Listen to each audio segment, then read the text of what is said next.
করছেন? আচ্ছা আমি পরে আসছি। আরে মৌসুমী, তুমি চলে যেতে চাচ্ছ কেন? এটা আমার বন্ধু, আসো।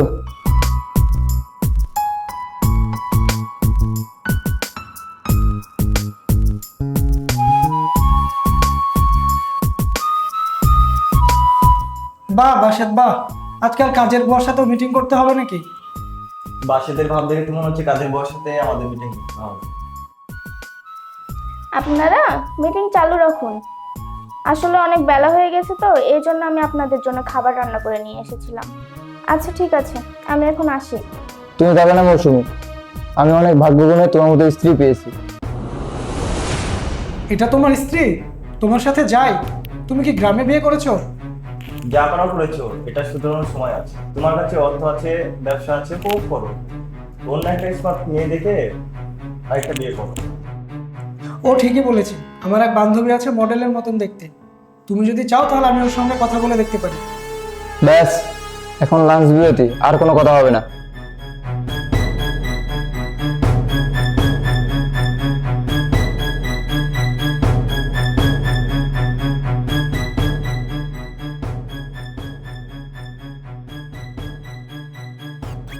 আমাদের এই মিটিংয়ে কি গ্রামের আনস্মার্ট মেয়েটা কি বসে থাকবে নাকি?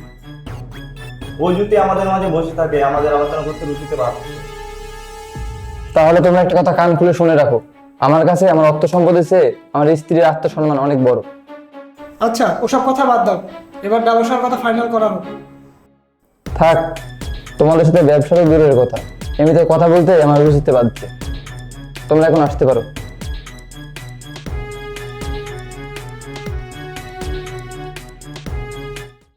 আমার মনে হয় এখানে আসা উচিত হয়নি। আমার জন্য তোমার অনেক বড় ক্ষতি হয়ে গেল। আচ্ছা তুমি কি চাও? আমি এই ধরনের রুচিপূর্ণ মানুষের সাথে ব্যবসা করি?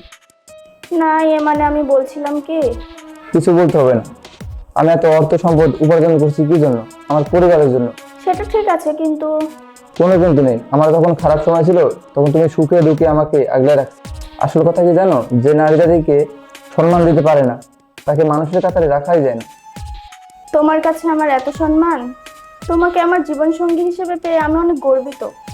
আমিও তোমাকে পেয়ে সত্যি অনেক গর্বিত।